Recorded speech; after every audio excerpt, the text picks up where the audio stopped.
Buenas tardes, mi nombre es Liliana Arellano.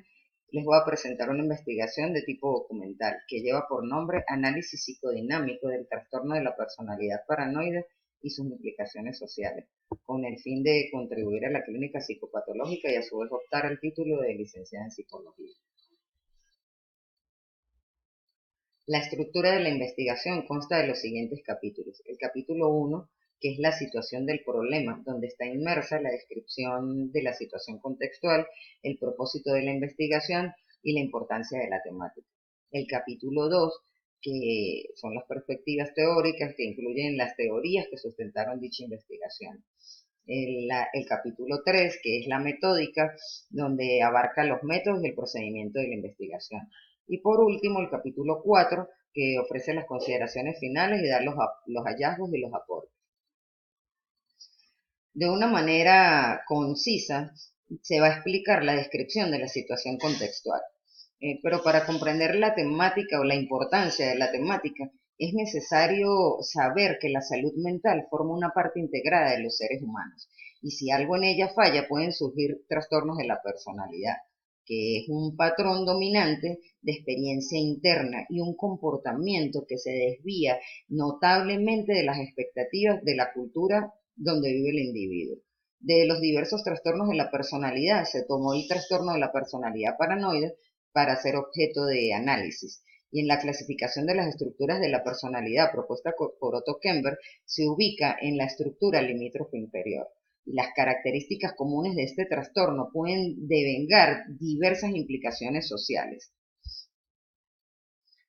Por esto, el propósito de la investigación es profundizar en los fenómenos o procesos intrapsíquicos relacionados con el análisis del trastorno de la personalidad paranoide y sus implicaciones sociales, con el fin de ampliar la clínica psicopatológica y así abrir nuevas formas de investigación idóneas que puedan contribuir con las demandas sociales. Y la importancia de la investigación radica en poder reconocer los rasgos paranoides. Y el paranoide se ve a sí mismo como una persona noble, buena, humilde, sencilla, comprensiva, llena de afecto. Y a su vez ve a los demás como hostiles, que lo atacan, que lo dañan, que lo traicionan. Esta es una de las posibles respuestas del comportamiento paranoide. Y desde una perspectiva psicodinámica, el paranoide se vale de diversos mecanismos de defensa, como por lo menos la excisión, que es su mecanismo de defensa central, en el cual él organiza su experiencia.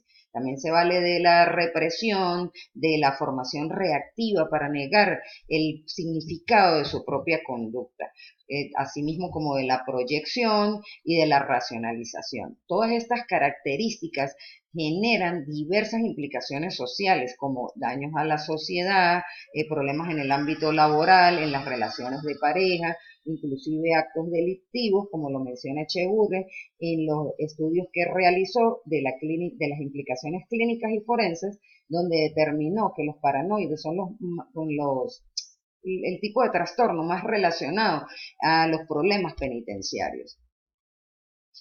El capítulo 2, que abarca la perspectiva teórica, se tomó como referente para definir el trastorno de la personalidad paranoide, el DSM-5, donde lo define como una desconfianza y suspicacia intensa frente a todas las personas, de tal manera que los paranoides interpretan los motivos de todas las personas como malévolos. Este tipo de trastorno se presenta en los inicios de la edad adulta, perdón, y se manifiesta en diversos contextos. También se puede caracterizar porque tienen preocupación con dudas injustificadas sobre la lealtad de sus compañeros o colegas, tienen una poca disposición para confiar en las demás personas, tienen una percepción de ataque siempre a su carácter. También tienen sospechas recurrentes sobre la fidelidad de su cónyuge o de la pareja con la que estén relacionados. La teoría psicoanalítica sirvió como base para esta investigación.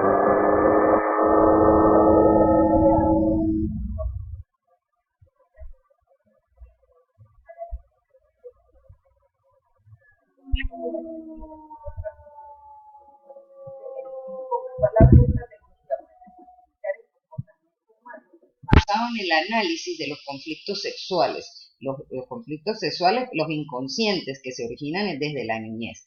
Esta teoría sostiene que todos los impulsos instintivos que se reprimen por la conciencia de una persona quedan atrapados en el inconsciente y afectan así a los individuos.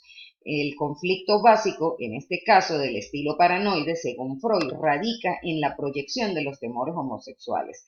Es por eso que el motivo de que el paranoide utiliza los mecanismos de defensa anteriormente mencionados, como son la excisión, la represión, la negación y la proyección y la formación reactiva, perdón. Asimismo, se tomó la teoría de las relaciones objetales, que sirvió como base para ubicar al paranoide en la estructura limítrofe inferior. Y esta teoría afirma que las pulsiones de un individuo nacen en el contexto de una relación. Por eso no se pueden separar una de la otra, y el conflicto inconsciente no es una lucha entre los impulsos, como entre un impulso y una defensa, sino que es un choque entre las relaciones internas del individuo.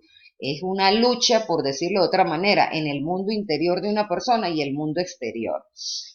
Asimismo, se tomó la teoría del aprendizaje social propuesta por Reuter para poder comprender un poco las implicaciones sociales, quien afirma que la conducta que el individuo muestra en su vida cotidiana se adquiere a través de la experiencia social.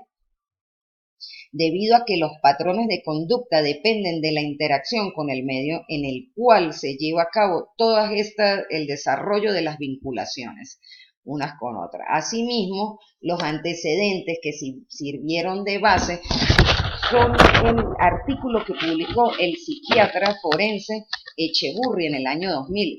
Dicho artículo se llamó Implicaciones clínicas y forenses, donde afirma que el narcisismo y el trastorno de la personalidad paranoide se ha asociado empíricamente a la violencia y a los trastornos mentales.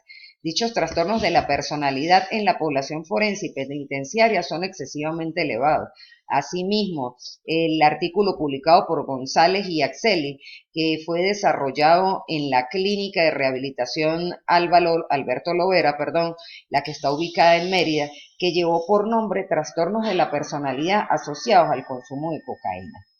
Este estudio determinó que los paranoides tenían un 83,3% en el consumo de sustancias y los histriónicos un 80% en el consumo de marihuana. El método utilizado, la metódica, los métodos utilizados fue una investigación cualitativa, por ser sistemática para lograr comprender todos estos fenómenos sociales. También fue de tipo documental porque se indagó, se recolectó, se analizó la información y se interpretó posteriormente. Las técnicas e instrumentos de recolección de datos fueron el análisis documental, el uso de la computadora y su almacenamiento y los libros. El procedimiento de la investigación constó de 4 fases. La fase número 1, que fue la selección del tema; la fase número 2, que fue determinar las fuentes de información; la fase número 3, que es el análisis y organización de la información; y por último la fase 4, donde se hizo la redacción y se obtuvo los hallazgos y se ofrecieron los aportes. El capítulo 4, en las consideraciones finales. Se pueden mencionar 2 hallazgos fundamentales: que el paranoide posiblemente puede ocasionar daños a la sociedad, como la ejecución de homicidios, actos que ejecuta por medio de la utilización de la formación reactiva. El paranoide negará el significado agresivo de su conducta. Recordemos que él es insensible al efecto que esta conducta o su conducta causa en los demás. Esto sucede por la convicción que él tiene de sí mismo como un ser bueno, noble, benévolo y maravilloso. El segundo hallazgo puede ser que el paranoide podría ejercer una influencia sobre los objetos o personas cercanas, incitándolos a que abusen de sustancias, como por lo menos amigos, conocidos. Eso puede devengar daños irreversibles a la comunidad en general, a la sociedad. ¿Por qué? Porque por la angustia de aniquilación que ellos llevan o sienten. Sumado a esto, el abuso de sustancias, el paranoide se puede convertir en una mezcla muy peligrosa para la sociedad. El paranoide podría valerse de la excisión para cometer muchas perversidades. Es importante resaltar que los hallazgos están basados en el análisis de toda la bibliografía recabada. Y no se refiere esta investigación o estos hallazgos no se refieren a toda la población que cursa el trastorno de la personalidad paranoide, sino a la tendencia, haciendo un uso respetuoso de las diferencias individuales. Y como lo afirma Erich Fromm, nunca la experiencia de una persona es idéntica a la experiencia de otra. De hecho, hasta la experiencia de una misma persona no es nunca la misma en ocasiones diferentes. En este mismo sentido, los aportes están basados en los rasgos de dicho trastorno. Entonces, en consecuencia, se propone tratar el trastorno de la personalidad paranoide previo a su etiología, como una medida de prevención que permita enfrentar nuevas formas de abordaje, para así poder disminuir la posible repetición de errores futuros, o como lo menciona Rita Brown en su libro Su Deep Down, la locura es hacer lo mismo una y otra vez esperando resultados diferentes. Por esta razón se ofrece diseñar planes de intervención psicoeducativos desde una perspectiva psicodinámica, con el fin de instruir a los padres sobre la influencia directa que ellos ejercen sobre la formación de la personalidad de sus hijos.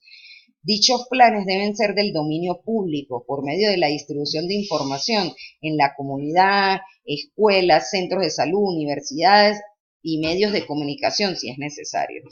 Este aporte, como se ofrece desde una perspectiva psicodinámica, es necesario resaltar que los individuos con este tipo, con el trastorno de la personalidad paranoide, que tienen una tendencia agresiva muy marcada, hay que decir que desde su infancia fueron niños atacados y hostigados por sus padres y por ende adquirieron un sentimiento o necesidad de ser combativos. Esta situación les hace pensar que ocasionando problemas es la única manera que tienen ellos para salir triunfadores. Guiados por la rudeza de sus padres, ven el mundo como un lugar muy duro y peligroso y se vuelven desconfiados e incapaces de desarrollar controles internos para manejar situaciones. Por su parte, los individuos que padecen trastorno de la personalidad paranoide, que tienen un control tenso y que sufren de celos y de ambivalencia, cuando eran niños sus padres los sometían a sus caprichos, les ofrecían un afecto ambivalente, desde uno hoy te amo hasta mañana te desprecio, de ser severos a ser muy indulgentes. Esta conducta parental generó en el niño ansiedad, culpa, vergüenza y una suspicacia intensa frente a los demás. Y por último, los individuos que padecen el trastorno de la personalidad paranoide, que son arrogantes, de sentimientos grandilocuentes, desde su niñez fueron sobreprotegidos por sus padres, mimados al exceso. Esos niños en la actualidad carecen de empatía, son egoístas, envidiosos. Estas son las razones que avalan la necesidad urgente de generar un equilibrio en el seno del hogar que permita un manejo adecuado de las dinámicas familiares. Los padres necesitan comprender que esta realidad, que sus actitudes pueden moldear o formar personalidades muy peligrosas que a su vez pueden traer serias consecuencias a la sociedad. Muchísimas gracias por su atención.